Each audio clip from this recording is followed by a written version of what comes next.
There was a pattern of photographs that started to appear on my social media feeds in August.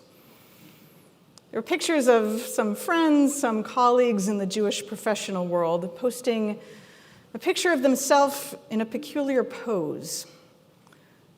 They were leaning on a bridge, staring out over the Rhine River into the horizon.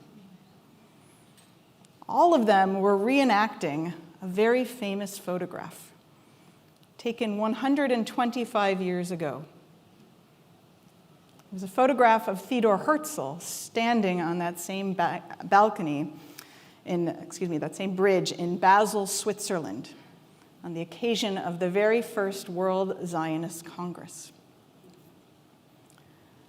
That first Congress was a very significant turning point in the actualization of political Zionism. And it was notable for Herzl's dreamy prediction that he made shortly after the Congress concluded. He wrote this in his diary. "In Basel, I founded the Jewish state." And then he added this curious note. "If I were to say this out loud today, everybody would laugh at me. In 5 years, perhaps, but certainly in 50, everybody will agree." And against all odds, Herzl's dream did come true, almost precisely in the time frame he predicted, 50 years and 8 months after Basel. Now we fast forward to 2022 in the celebration of this historic anniversary, 125 years, the occasion for all of those pictures from my friends.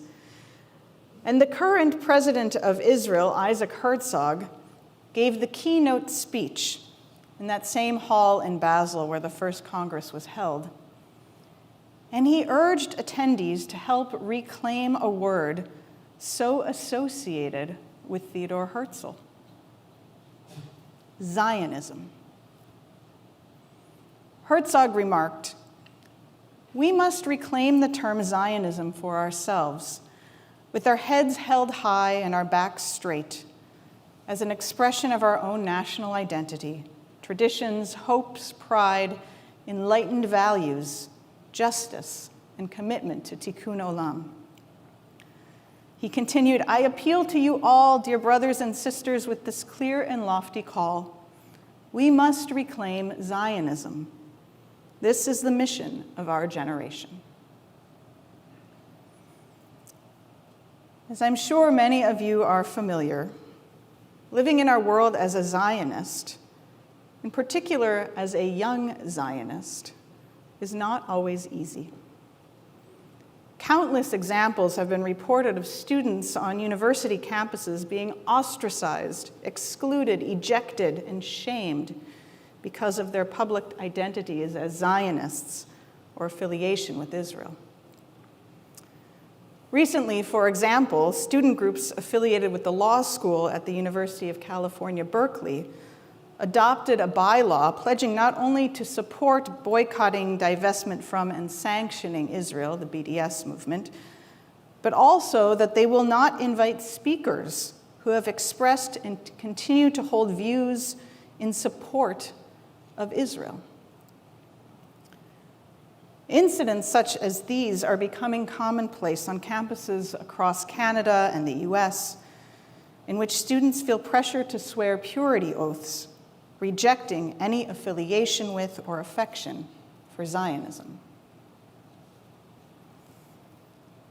When did Zionism become a slur? Bad word included in a litany of isms that are categories of hatred and prejudice. How is it that so many people, in particular young people and even Jewish young people, are hesitant to identify themselves with this word that has, for much of modern Jewish history, been a label of pride? Like Isaac Herzog said, we need to reclaim that word for what it is, but even more so, for what it can be. Now, I want to just, as an aside, say, I know there's a lot to say about the overlap between anti-Zionism and anti-Semitism, and that's a whole other sermon I'm not going to do today. There's only so much time. But instead, I want to focus not about how the outside world sees Israel and Zionism today.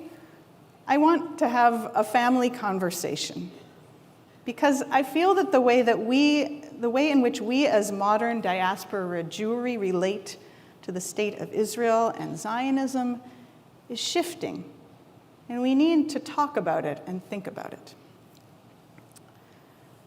Rabbi Daniel Hartman, the director of the Shalom Hartman Institute in Jerusalem, where some of you know I studied this summer, talks about 4 categories of modern Jews and our relationship to Israel. It's maybe a little simplistic, but I think it's helpful how we think about these shifts in modern Jewish connections to Israel, in particular among diaspora Jewry. So these are his 4 categories. Number 1 is what he calls the untroubled, uncommitted. These are Jews who don't really give Israel much thought. The topic doesn't really cross their minds. Judaism happens locally, and what happens in Israel has no effect on Jewish identity. Number 2, the untroubled, committed. These Jews who defend Israel with no reservations. The moral implications of the policies of the state of Israel do not keep this group up at night. Israel does what it needs to survive in a rough neighborhood. Number 3, the troubled, committed.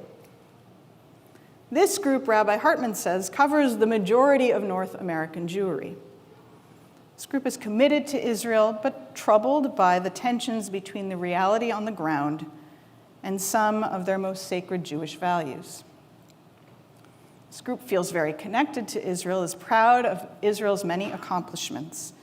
It's maybe traveled there, has family, and believes in the idea of a Jewish state, but is quite troubled by the many actions of the Israeli government, particularly around the occupation and settlements, but in other areas as well, such as religious pluralism and the monopoly of the chief rabbinate. Issues that trouble this group about society in North America, such as inequity, racism, human rights, democracy, climate, frame the way that they think about Israel. And finally, the 4th group, the troubled, uncommitted. This group has given up on Israel and questions even the existence of the Jewish state. Of this group, Rabbi Hartman says, for some it was the result of a renewed embrace of a progressive universalist discourse and value system, which rejects particularism and national identities.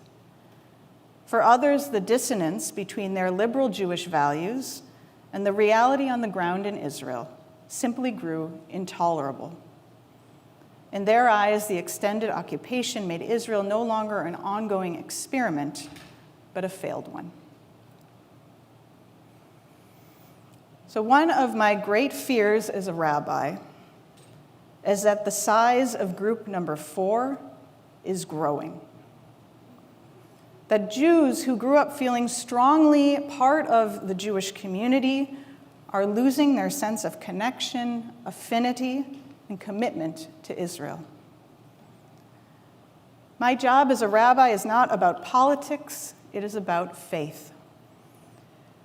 And so here I see part as my mission to help Jewish people keep the faith of commitment to Israel. To help, in particular, the troubled, committed Jews stay committed, stay connected, so that they don't become disengaged from Israel or align with Israel's strongest detractors. This kind of disconnection that I fear would be a terrible blow to diaspora Jewry, blow to the entire Jewish world, to the commitment that we feel to Jewish peoplehood, that we feel that connects us to one another everywhere in the world. Zionism, that word Zionism, I feel should be an identity marker that all Jews should be able to see reflected within themselves. I want to be able to hold a Zionism that is not defensive, but aspirational. An aspirational Zionism that calls on Israel to reach for its best self. And without that discourse of aspirational Zionism, I am concerned that we will lose more and more of our community to discomfort and disengagement. I love Israel so much. I love spending time there and think that its existence is one of the greatest blessings of Jewish history. And it provides for us as modern Jews a safer existence than perhaps at any other time. It's astounding to be able to go to Israel. Those of you who have been there know this feeling of being in a fully Jewish society, to live with a civic calendar that reflects Jewish time, the revitalization of the Hebrew language, and a culture that is saturated with Jewish imagery and steeped in tradition. I don't think there's a doubt that I am committed, but I would not be honest if I said I was untroubled. I am troubled by issues I see in Israel that run contrary to my very Jewish soul. I'm troubled by the rise of extremists like Itamar Ben-Gvir, who is running for the Knesset on a platform that is heavily influenced by extremism, that of Kahane's Kach party, and who is expected to receive a significant number of seats and parties willing to give him a place in their coalition. And I'm troubled by the religious fundamentalism of some who disregard and often fight against the egalitarian and progressive values of the Judaism that we so deeply cherish. And I'm troubled by the humanitarian conditions of Palestinians who have been living with the consequences of both occupation and terrible leadership, including of Hamas, who use civilians as human shields, leading to a situation that feels more intractable than ever. Now, we can't just shake our heads and say, it's complicated, though it is. But we have to be willing, precisely because we are lovers of Israel, to talk about Israel, and in our commitment to its blossoming and redemption, learn and study and work for an Israel that can aspire to be better. In our Siddur each week, and this morning read by Bill, we read the prayer for Israel, which is both situational in the present and aspirational. It was formally entered into the liturgy in 1948 when Israel was founded, co-written by both the chief Ashkenazi and Sephardi rabbis. And the author, Shai Agnon, also had a hand in its construction. And he in particular was responsible for penning the phrase, Reshit Smichat Geulatenu, describing Israel as the first flowering of our redemption. Now it's interesting that a number of years later, in 1982, an extra word was added to that phrase, Sheteheh. Sheteheh Reshit Smichat Geulatenu, that it may be the first of the flowering of our redemption. This extra word was added by the chief rabbi of England at the time, Emanuel Jacobowitz, who turned the phrase into an expression of hope rather than a statement of fact. With the addition of one word, Rabbi Jacobowitz changed the prayer for Israel from the present to the future. He made it aspirational. Zionism is, at its essence, an aspirational exercise. From Herzl's dream to our present day, It constantly pushes us to imagine a better future for the Jewish people in our homeland and for all those who dwell there. So when I was in Jerusalem this summer in the Beit Midrash of the Hartman Institute, something very strange happened. At one moment during his main shiur, his main lecture, Rabbi Daniel Hartman, who I mentioned earlier, he was talking about Zionism, and he asked a rhetorical question. He said, "Is Israel the best place in the world for a Jew to live today?" And then he answered his own question by saying, "Well, for me, I still believe that Israel is the best and most meaningful place to live as a modern Jew.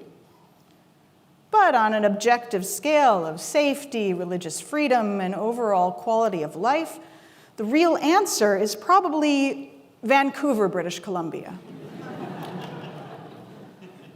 All 150 rabbis' heads turned and looked at me. On one hand, it was kind of a thrill. I mean, it was like we won the Jewish jackpot. But what did this mean, and what are we supposed to do with that comment?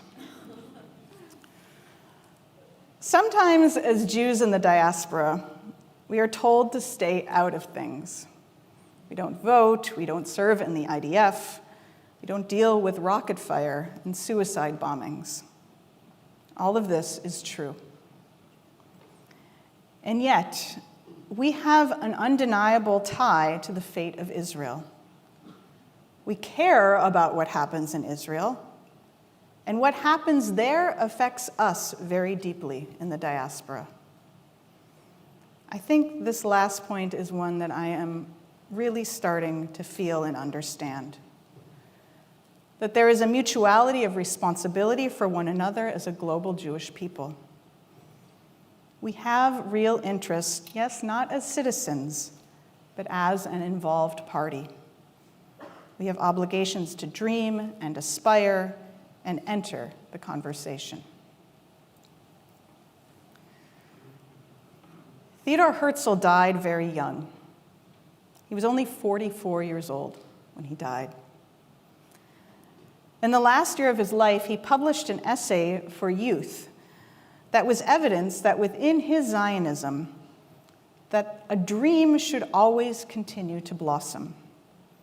He wrote this: "I do think that Zionism will always constitute a kind of permanent challenge, and that this will be so after we establish our state in the land of Israel. Zionism, as I understand it, is not solely about the desire to acquire a legally secure piece of real estate for our downtrodden people, but also about the desire to grow towards moral and spiritual perfection." Where does that leave the Zionist dream today? Rabbi Tamar Elad Applebaum, a conservative colleague in Jerusalem, writes, "The demands of the Zionist idea on the Jewish people could never have been satisfied by the mere creation of a state. Even reading the ideas of Herzl himself, the great visionary of the Jewish state, suggests that Zionism was never only about creating a political refuge. Rather, it was about the effort to bring about an all-inclusive renewal of Jewish existence." Now, 125 years after the convening of the first Zionist Congress, the Jewish people still faces the most basic of Zionist questions. Herzl's words, together with other voices yearning for a Zion in every generation, declare clearly that Zion is not to be merely a political reality, but rather a vast, indeed infinite, and barely expressible ideal. We need to reclaim that word Zionism for what it is and moreover for what it inspires us to be. To do this, we must, like Herzl, continue to be dreamers. For too long in recent years, Zionism has stalled in its dreaming. We have been fixed on status quo and on loyalty. Zionism should always be aspirational. Our aspirational Zionism must be a way to lock into the potential for how things can be, how we can create a more just society, how Israel can be a force for good in the world as we all know that it is and can be. There's another important anniversary for Israel in this year. This year, Israel is turning 75. There will be lots of celebrations and opportunities to mark this around Yom HaAtzmaut in the spring. When we think of all that Israel has accomplished in these 75 years, it's really incredible, certainly beyond even Herzl's wildest dreams. After all of the wars and existential threats to its survival, Israel is thriving and strong. Israel is in a position of strength and growth, and at the same time faces many challenges. And on the occasion of 75 years, it is a good opportunity for us to reflect and consider how our relationship with Israel impacts each and every one of us as modern Jews. So, if this piques your interest, if you're thinking about how can I connect and relate to Israel in this new year, I have a few suggestions. First, and perhaps most significantly, familiarize yourself with what's happening in Israel today. Follow the news, listen to podcasts, read books, talk to Israelis. We have so many wonderful Israelis who are part of Temple Shalom, as well as the broader Vancouver community. Listen to them about what their experiences have been. Ask questions, seek understanding. In my experience, they will be happy to talk and not shy about sharing their opinions. Give tzedakah to organizations in Israel that support your values. There are so many incredible nonprofit organizations that do remarkable work on the ground. Whether you care about human rights, religious pluralism, education, food security, anything, it likely already exists. Get connected and involved to help support your aspirations for Israel. I invite you to study with Temple Shalom. This fall, I'm going to be offering a 3-part adult education series on these exact themes. It will be an opportunity to think about our Jewish values, particularly within the framework of aspirational Zionism. It's not to be a space where we debate ideas around politics and policies, but rather an opportunity for us to have space to think about how to align our values with our engagement with Israel. And finally, I invite you to come to Israel, to see the land and its people, to experience all that it is, and if you like, to come with your Temple Shalom community. It's difficult to understand Israel only in the abstract, in the news or a book. Experiencing the complexity of Israel in person, that emotional connection as a Jew to the land and the people of Israel is incomparable. This summer, I will be leading a Temple Shalom congregational trip to Israel, and I would love for you to join me. I'll be holding an information session about the trip on Thursday night, October 20th. You can come and learn more about this opportunity. Zionism should never be felt by a Jew to be a source of shame or a dirty word. It is a badge of Jewish pride to feel connected to the land, to live in a time when we are fortunate to have self-determination and an opportunity to live as a free people in the land of Israel.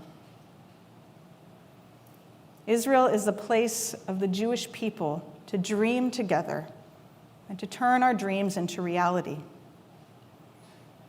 Herzl didn't get to live to see the reality of the state of Israel, but he knew the state wouldn't be the end of his dream.